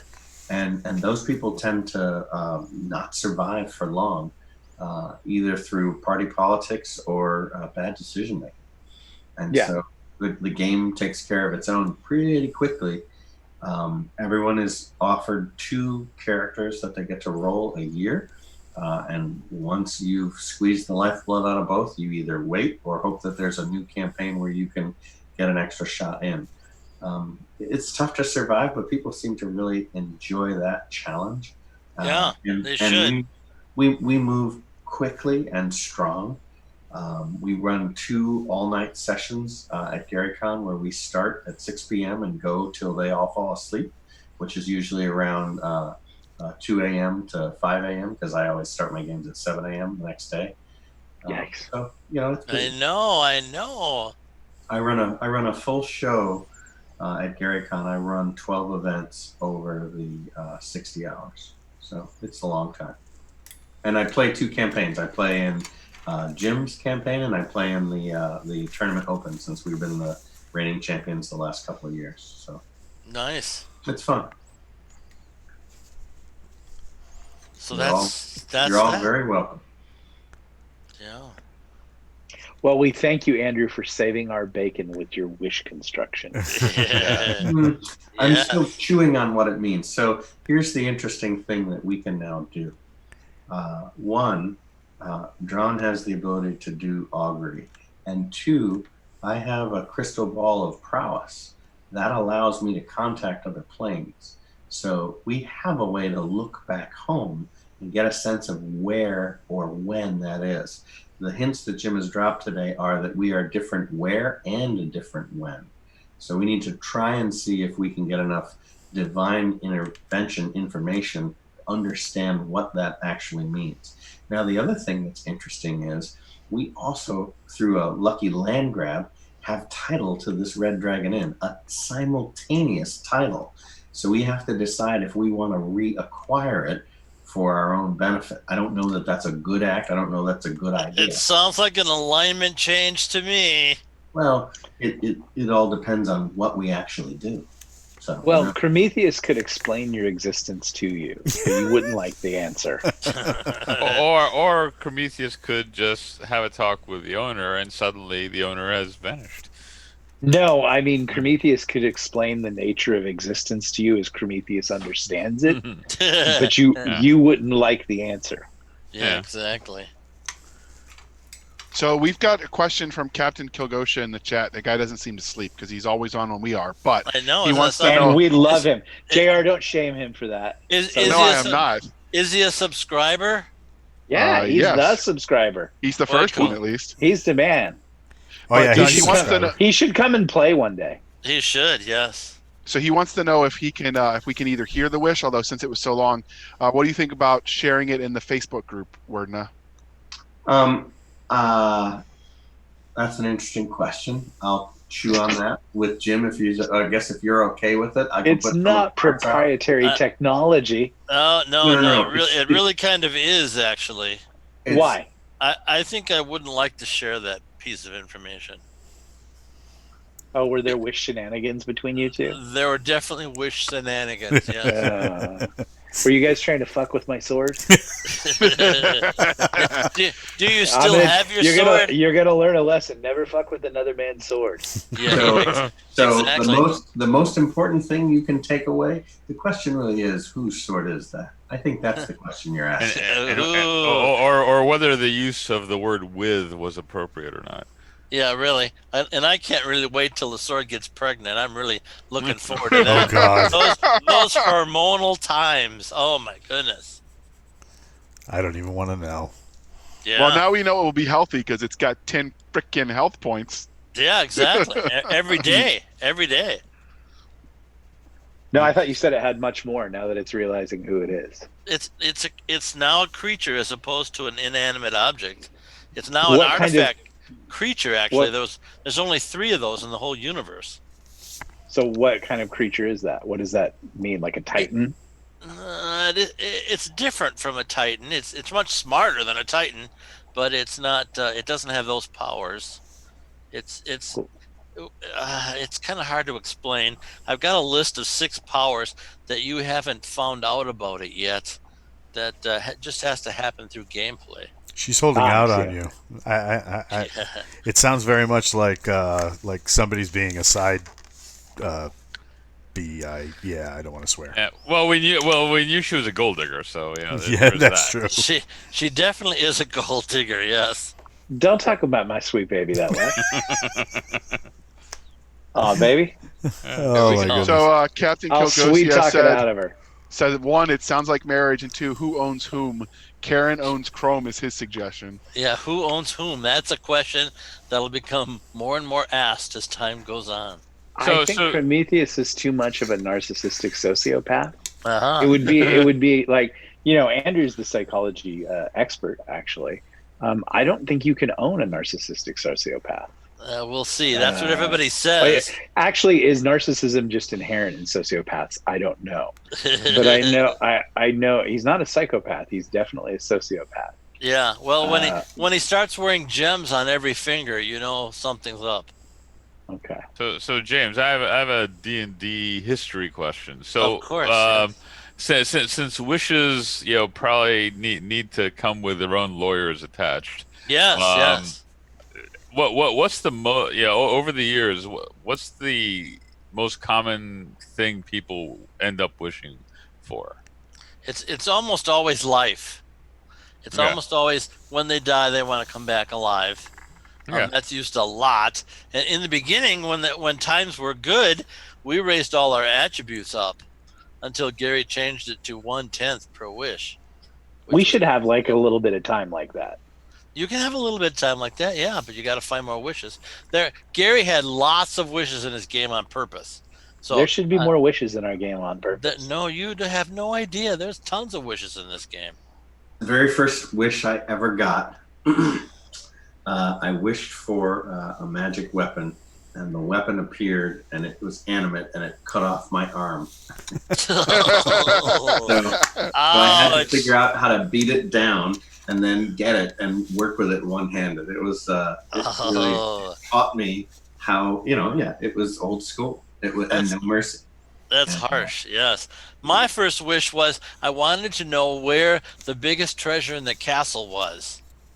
And it sent me down like 11 different levels, but it sent me through every single monster in 11 different levels. So it wasn't a happy. It was like 4 adventures before I got to the treasure. And I didn't think the treasure was that good. It never is. The journey is always the reward. Yeah, I guess you're right, Walt. That is very true. It's impressive you survived the trip. Yeah, well, I had a nice group with me. Those were... Did they survive? Most of them. Some of them died. There was lots of ways. There's still lots of ways to raise you from death. So what was the since we've got the holidays coming up and people are going to be doing things like barbecuing and Thanksgiving. What was the snack of choice when you were gaming at Gary's table? M&Ms. Did they become like currency? Everybody, yeah, just about. I insisted on eating the red ones, which didn't go well with some of the others, but I didn't care. So they taste better or something. Well, that way I ate fewer of them. Being a diabetic, I shouldn't have had any at all. But when you see this bowl full of M&Ms in front of you, I said to myself, "Okay, I'm only eating the red ones." See, but when I host a party, I'll put out a bowl that looks like a whole bunch of M&Ms, and what in actuality is, it's a bunch of M&Ms, Reese's Pieces, and Skittles. So you don't know what you're getting. I see. There we go. Just lower his alignment to something chaotic, evil. Yeah. Every once in a while, we'd have Next Door Pub Pizza brought into play. That was a grand time. Next Door Pub Pizza is the second best pizza in the world. I remember at the event that I first played at in June of '76, someone was commenting on, because the distributor was out of Chicago for M&Ms. They were commenting on, because the red dye scare had just happened, and so red M&Ms were taken out the year before, and so orange M&Ms were just starting to circulate. And at the game table, someone was commenting, now they look funny, and someone else was saying, no, these are orange now, they're not red. So that was one of the complaints about M&Ms that I remember. See, there we go. For us at the game store, it was Funyuns and Diet Coke. Ooh, and then there we go.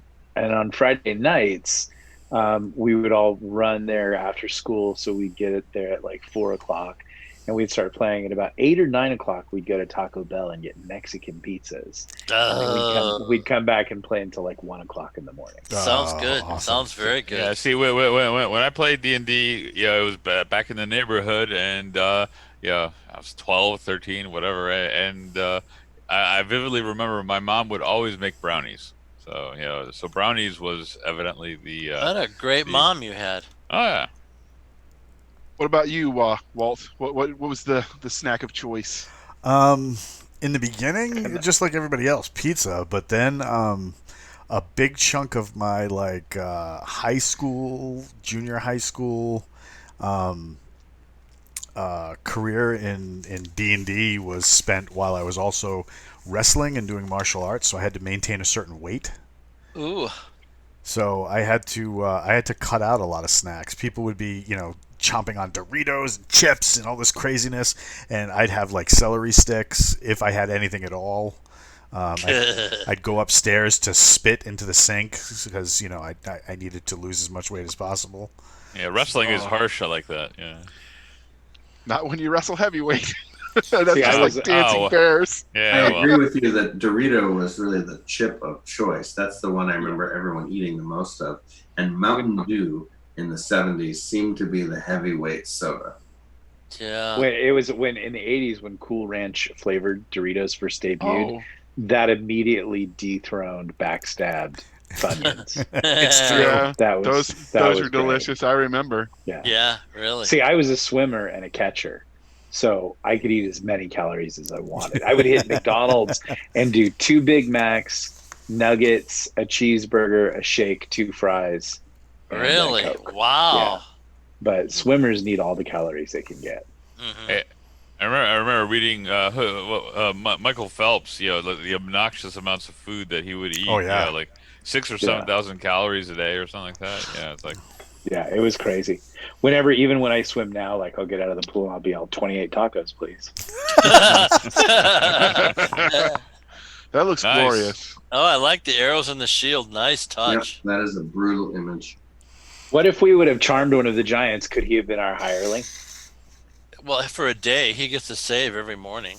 Yeah, but like, couldn't we could we brainwash him? Could we lock him in a closet and Could we start pay giving him him? a bunch of propaganda? That's not the way it works. I magic. Why do you jar- think that's funny, Jr.?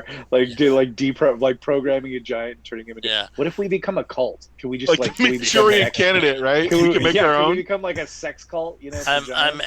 well, maybe Jr. could. I mean, he's really into That is that a animal stuff. Oh my goodness. Wolf sex cult. Yeah, I know. But no, I charmed the queen of the fire giants in that adventure, and Gary changed 3 different spells just because of what I did to her. So it was, and they were all bad changes. Oh my goodness, Magic Jar is now a feeble, horrible thing. Oh yeah, it's nowhere near the original. So Mm. I think the best evidence of Magic Jar is in the Judges Guild module, Dark Tower.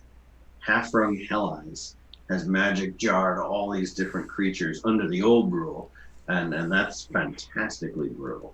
Yep, But it is.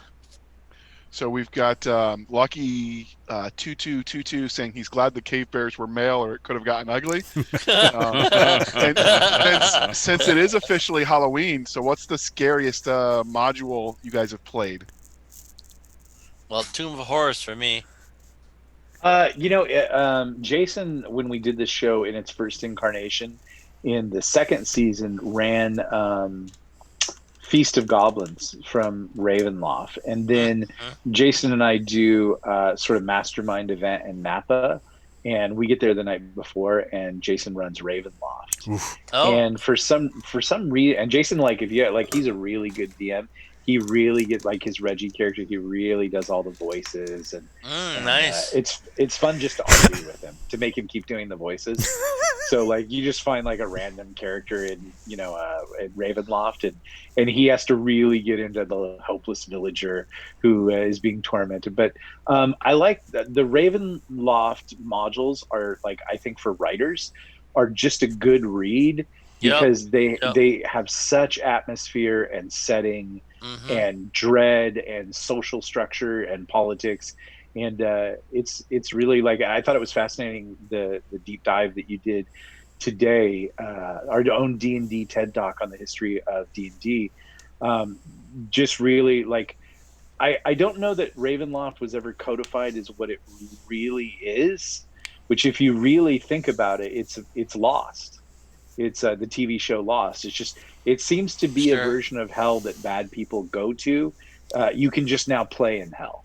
Yeah. I would say to every campaign, person out there, I think if I actually ran games, what I would do is if a character died, I would make them run through Ravenloft to try to get out. There we go. No resurrection or anything like that. Or that world or one of the modules, but that's a Ravenloft is a perfect if you want to adventure in hell and kind of not realize that you're in hell. In fact, what you could do, here'd be a fun thing. So let's take JR, for instance. JR the Cavalier dies. And you're a DM with all the time in the world. And you say, okay, JR, make a new character. And he thinks he's going to start with us, but he's actually playing a character in Ravenloft. And if he gets out, he gets to be the Cavalier again. Because the character that he is in Ravenloft is not aware that he was the Cavalier. He just knows that he's entered this really hopeless world where it's really bad. Yeah, and you can kind of never win. Really, If you wanted to waste everybody's time like that, that'd be fun. As Ravenloft, my problem with Ravenloft is just that you know exactly what you have to do when you enter Ravenloft. You have to escape, and it is almost impossible to escape. There's like one place in each one of the different lord or kingdoms where you can escape. It's hard to do, and oh man, I became obsessed with escaping. I never did it in all the playtests. I never did escape, but other people did. It seemed like every time I wasn't playing, people escaped. Yeah, Wow. it's funny. Like if you think Prometheus is bad, in Jason's game, I played a character named Jack Random, and Jack Random was a 17th century pirate from England, and he was basically the Joker. Oh, And he was perfectly at home in Ravenloft. He loved it. there you go. There you go, and you can take advantage of that, and you can become Ravenloft, just like there's 10 lords that never die. You can become one of those lords that never die. How much experience do you get? Enough like creating an artifact? You don't get experience anymore. Yeah, that would be about the same. You stop getting experience. I am gonna flog that horse, James. Forever. I'm gonna have to look at maybe giving you some experience points. Yeah, like just an easy, cool 50,000, and it all stops. I want to see what happens in your first full night with the girl. I can't make Nicole jealous. Well, I would never want you to make Nicole jealous because she would hurt you. Rothman said you have a 20 charisma.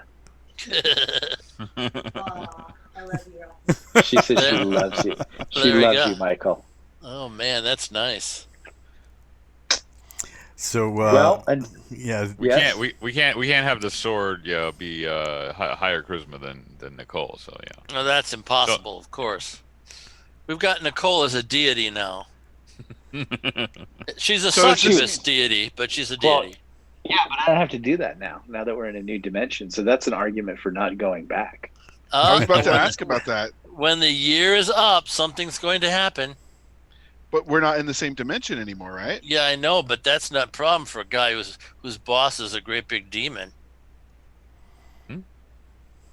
Maybe he doesn't exist in this reality. Rothman didn't miss that episode. That was the side quest where I was looting a tomb, and we ended up going to hell. And to get out of hell, we met a gnome, and the gnome said, basically, long story short, I have a succubus girlfriend, and if you can get her back for me, then you can get out of hell. And so I said that I would get her back, and her name is Nicole. In 1 year, 365 days. It's now 358 days. No, 328 days. And he got a wish there because a certain cavalier broke something open. That you said, no, don't do that. Let's run. Uh-huh. Wait, oh, that genie ring. The genie ring. Because I started, when I couldn't attack them, because I just started breaking their shit. And it just fell Yeah. out. I know adventuring has really worked out for me. In the last 2 sessions, I've burned a wish and a genie ring, and no experience. I know. Jeez. Isn't that terrible? Jeez. Life is so hard for you. I know. I'm like such a really good player, and I just get just. In your own mind, yes. So So humble. Did Susan Lucci ever win that Emmy? I don't think She did. eventually, unlike me, she eventually did. Oh, did she? Okay. All right. But no, he's not bitter. Yeah. No, I'm just an army staff officer. That's all I am. Yeah. Just, There we go. just a perpetually bitter major. Oh no! Those were the worst. Totally unrecognized, constantly shit upon, keeping everything glued together. They were Yeah. There we always go. in like the S1 or like Yeah, or as an XO and never the BC. This is the look that those guys have every time you come to them with a problem. They look out the one window that they have that faces the parking lot. They sigh as they listen to your problem, and then they realize, oh, this is my career, and then they come back and tell you what to do. Oh, But there we there's go. always this moment where they look towards I notice as I watch them, there's always this moment where they look at the parking lot like suddenly a magic Porsche just appeared with Christy Brinkley. Ooh, And there's there like we this go. option that they could go get in it and drive away from their career. Yeah. But it never happens. I They think just have to deal with your shit. yeah. I think Luke is in that exact same spot right now. Luke He's an 06 or an 05. Yeah. Is he a colonel or a light colonel? He's a light colonel. I think he's a light colonel. I know he retires in 2 years and a couple days. No, he's good now. And He's under 3 years now. Yeah, 3 he'll years. probably make 06 by the time he gets out, and he'll be happy. His salary is great. Oh my goodness. Yeah, and he won't have to get up at 5:30 in the morning anymore. Or do PT anymore. Yeah, no, you have to do PT for life. Yes, PT is life. Yeah. Discipline. The guy's a pack mule. I can't believe how strong he is. Is he a good player? Oh yeah, he's a very good player. He's a fantastic player. Yeah, he's as good as his dad was. Is he as good as me? Oh my goodness! Definitely not. Nick, nobody's as good as you because nobody has a woman like yours to back you up. Yeah, but I bet if he made an artifact, he'd get 50,000 experience. I think he would because he's the man and you're not. See, I'm looking at the parking lot. There we go. There we go. So let's before we roll everything up, what's one thing that we all did right? I think I've covered me. Because he's so humble. Yeah, really. Awesome. Everything. Awesome. How about it, Mr. Scott? Mr. Scott. I think he's waiting for the sir. Yeah, Sir Andrew. You're here, aren't you?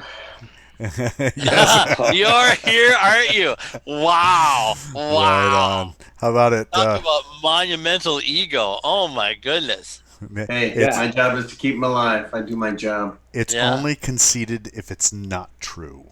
That's true. Exactly. Mr. Rothman. I think let's see what I did.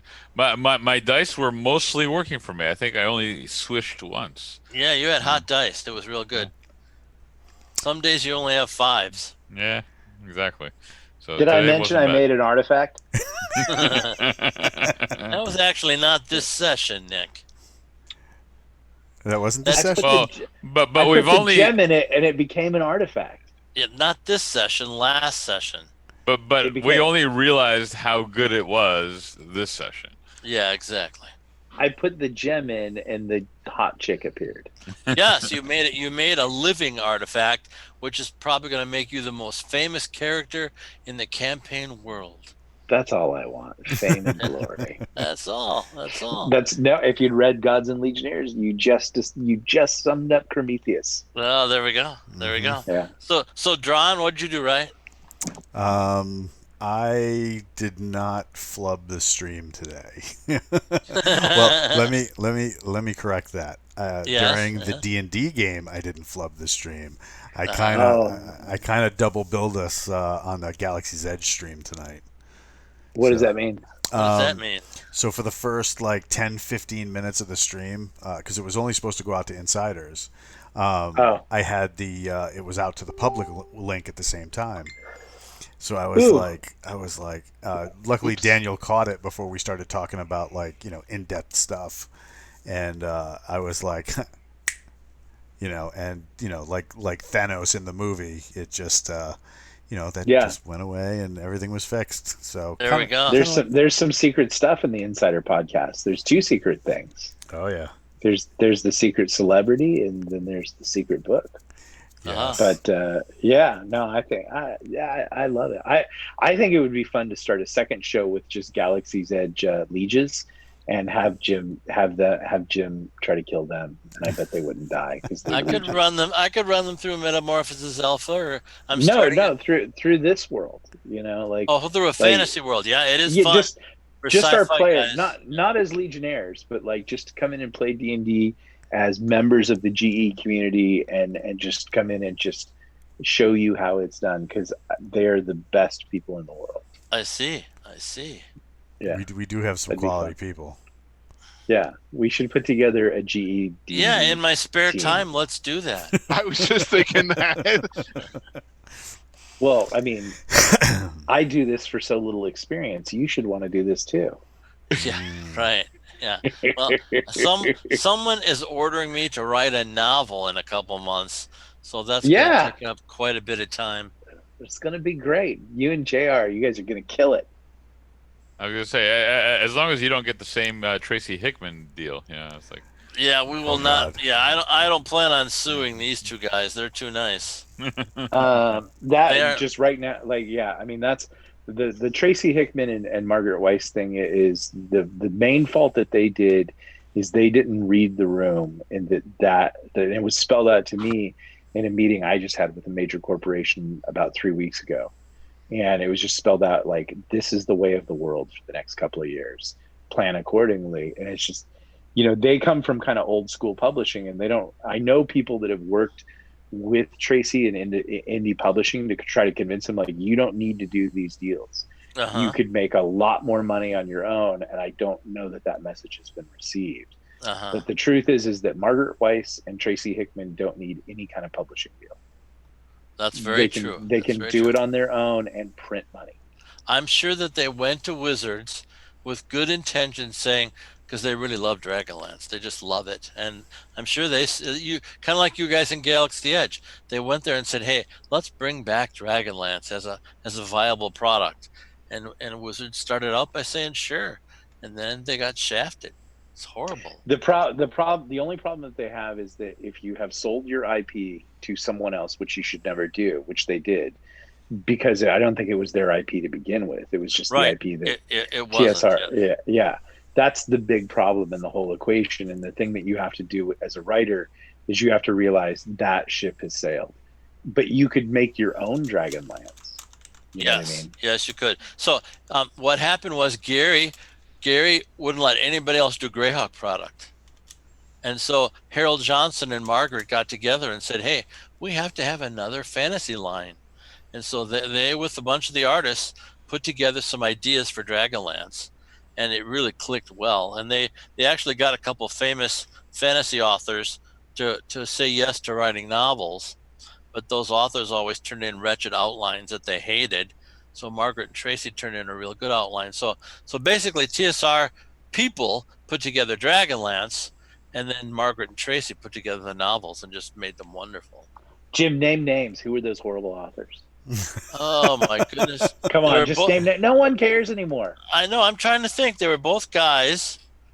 Orson Scott Card. He's not bad. No, he wasn't bad. I can't remember. I'm sorry. Oh man, They are still big. They're still alive. They're still big deals. I know that, but I don't remember who they were exactly. I can ask Margaret. She'll know right away. Never sell your IP. Never, ever, ever, ever, ever, ever. Well, The problem was they were never working in their own IP. Right. They never And were. They worked for TSR, and TSR gave them a good salary. But then Right. the first book contracts were they didn't know.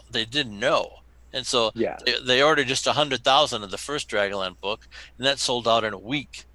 Oof. Here's what I tell people. Like, people come to Jason and I, and we have 2 series, and they say, I want to really write in your series. And we say, that's cool. You can totally do that. But all you'll ever be doing is building our brand. Uh-huh. And then we say, what you should do is build your own IP for us. We'll publish you and we'll let you own your own IP. And that's the most honest and fair advice that we can give them. It's in our best interest that people build things for us. But I would never do that to another writer. I would say the thing that you should do is build your own IP. Yeah, that's because Otherwise, you end up like these two. Like 30 years later, you can't even write what you made because someone else owns it. Yeah, it's pretty gross, isn't it? I'm that way about Gamworld. Travesty. I don't support Gamworld at all because I don't own it.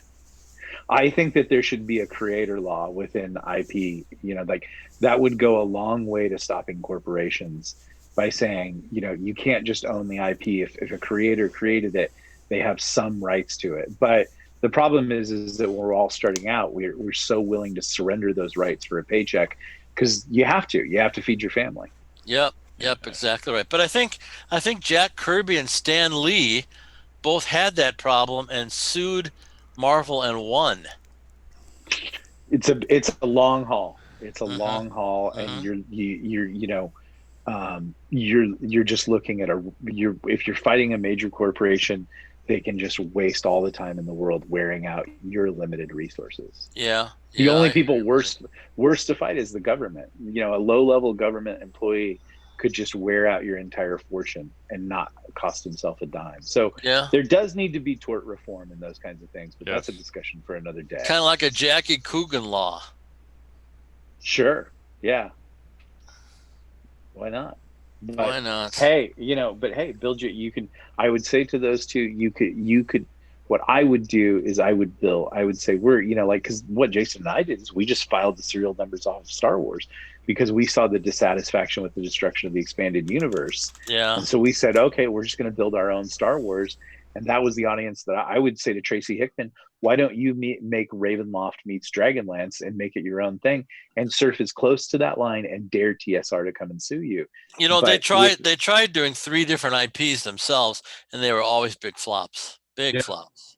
Yeah, they didn't. Yeah, The name just has bandwidth. It really does. you're absolutely right about that. There is another thing that befalls creators. Um, Success is lightning in a bottle. Yep. It rarely happens twice.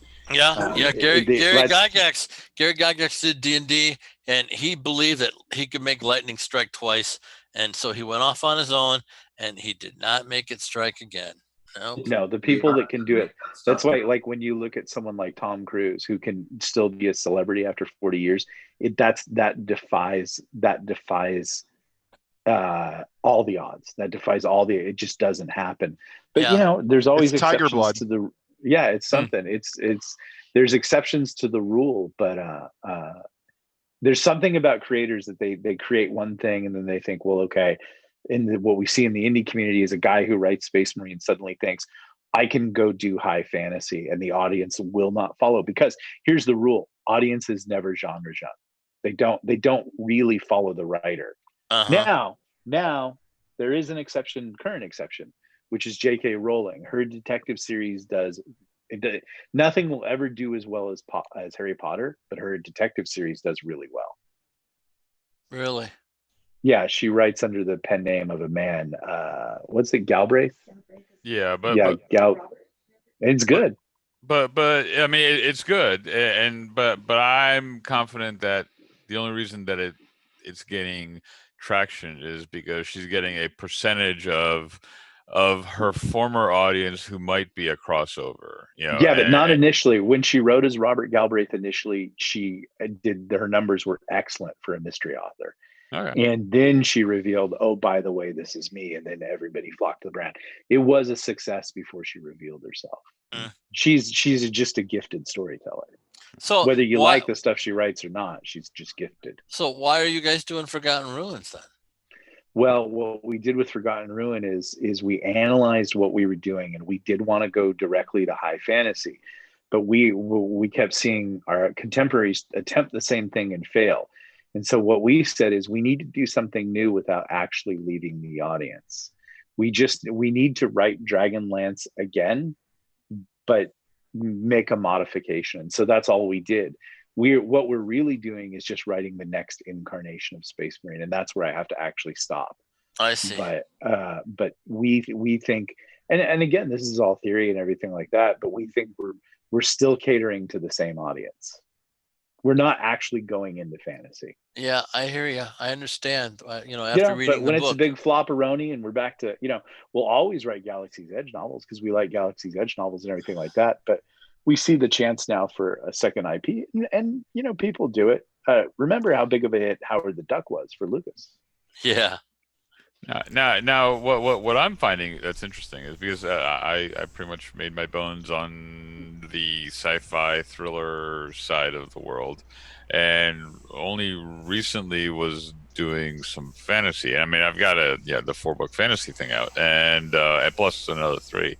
And what's weird is all of my audience, and this was when I was wide distribution, all of my audience was people who would buy. It wasn't Kindle Unlimited or anything like that. And then suddenly, when I went to Kindle, Amazon only. And admittedly, I mean, Nick, you're right. So I wasn't seeing a lot of traction. I mean, some, but not a lot of traction on the fantasy side. But as soon as I flipped the script to Amazon only, and I got all these KU readers that are, I'm getting those page reads.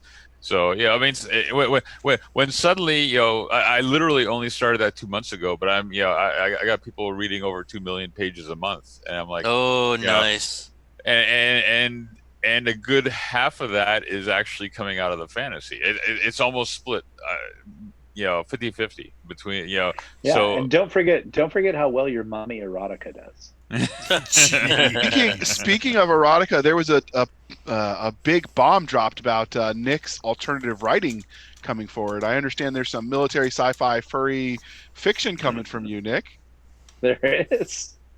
The chat was telling us this during the game. I don't know if you were reading, but they called it. I think the only one who's into furry, I think, is the one who's just talking. Yeah. Wolf Rider, Wolf Boy. Yeah. I won't call out because they're not in the chat, but somebody in the chat was funning you, Nick. They were trying to get you to write it. Uh-huh. Yeah, I couldn't write erotica because I know I'd write it so damn well. Yeah, exactly. Yeah. Put it this way: before I started writing, I never thought there was an audience for some of the weird stuff that's out there. But there's some really weird stuff that actually sells. Bigfoot lady proved everybody wrong. I'm just like, wow, yeah. So, No, that's the thing about Amazon is you can actually write anything that you want, and there is a freak audience for it. And sometimes those are the biggest successes. And like, there are publishers of the indie variety, people that the names of and we know of, and they spend their days studying Amazon, studying trends, and they have certain things that they look for, and they find the hot market before people even realize it's there. Usually by finding someone who's accidentally found it and doesn't know what they have. They just thought, oh, it'd be really great if I wrote about this thing that is really a secret fantasy of mine. And then like, that's how you get harem and stuff like that. And lit RPG to a lesser extent. But usually it's just somebody writing what their freak is. And then it catches. And then the real trick as a publisher is to find it before everybody else finds it. And then you kind of jump in and dump a series really fast. Yeah. That's not the kind of publishing I do. I just write what I like to write. But there are people that just do it solely that way. No, agreed. And I will say my writing, interests are pretty mundane, the ones I've already talked about. But what was weird is someone referred me to this one book, and the title, let's just call it Haunted Body, Female Body Parts. I won't say the actual name is, it's semi-kid friendly, but I actually ordered it. It was like $4 book or whatever. You actually ordered it? I actually have a physical copy of this book. Why? Because I was fascinated. Because I looked at it and it was ridiculous, but it was selling, and I'm just like, I just have to own this. So it's my one weird. I mean, and when I read it, don't sell yourself short. I can tell you don't have one weird thing, man. If you're ordering books called like the Haunted Vulva, you got a lot of weird stuff. Now this one's like don't kink shame, Nick. Yeah, Haunted Vagina is the title. But I will say, and I don't know the author from. Now everybody's looking it up. Yeah, exactly. You can almost hear the clackety clack of the keys. But the funny thing is one thing I realized. I mean, it's not a story for me per se, but it was actually really well written, which impressed me. I read it. I read it. What is wrong with you? I know. I'm not buying that. I just don't know. I actually that per se tells us a lot. I like how Rough and Rock walks through the entire thing. He's like, well, I was doing some research. I found it. I looked at it. I ordered a physical copy of it. I read it. It was good. Yeah. I mean, that is the biggest slippery slope I've ever heard in my life. Oh no, but it's a stupid story. But it's really well done, and for someone who likes those kind of stories, you've just described porn. Yeah. Well, the weird It's a thing dumb is, Yeah, story. yeah, It's that's really what it well is. done. oh, probably, yeah. Yeah.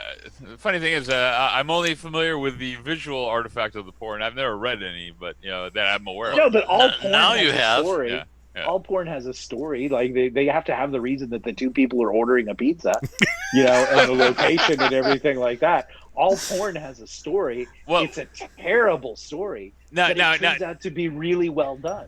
no, but here's the funny thing. This is actually, Wow. I'm going to bring it back to D&D. I think the So- funny thing has been since the beginning of this entire thread. Yeah, isn't that the truth? So Yes. because this involves D&D, this involves demons and like multiple dimensions and other Whatever weird you have stuff. to tell yourself to sleep at night. Yeah, exactly. But I was, there's some people who have weird kinks, but actually have some skills as authors, which I never necessarily put two and two together. But Sure. there's some actual decent authors that just write some really weird stuff. On Yeah, that I mean- note, Yeah, we should probably Yeah. roll up the carpet at that one. yes, yes. Yeah. Um, Did Rothman just put us back in the dimension we're supposed to be in? I think so. I think you did. That was just Hey, wait a Too minute. much, The thing I really too want to know. TMI. Yeah, Yeah. the thing I really want to know is, does Rothman get XP for that? Yeah, I should. Yeah, I think take 10,000 XP, buddy. Oh, son of a bitch. Oh my God. I will take that. And another 1,000 for that piece of art that you put on the thing, and Uh, we'll just keep going on and on. I donate any XP for art to the Prometheus fund. Foundation, Yeah. foundation. Orphans and widows Yeah. that he caused. I Keep love me that off the idea. widows of Yeah, the street. I know. I just wanted to James, say, even though you abuse me, I still think you're my favorite people. Well, thank you very much. That's a nice compliment. And now you give me experience. That is just not happening. In fact, if you'd bring Nicole over and she'd ask me for experience points in a nice, polite way, you'd probably get lots. Okay. you can hear him traveling through the house. No. Hey, Nicole, wake up! Come here. Well, why, honey? If I'm waking her up, it's for something different. Right. Yeah, I hear you, buddy. I don't want to hear that in the stream. We want to say thanks to everybody who came out tonight and threw out some questions and hung out with us a little bit. Thank you very much for our players and Judge Dredd coming out. I'm sorry, Judge James coming out and hanging out. And next time we're just gonna be a bunch of sci-fi writers playing old school D&D. Have a There good we night, go. guys. Yeah.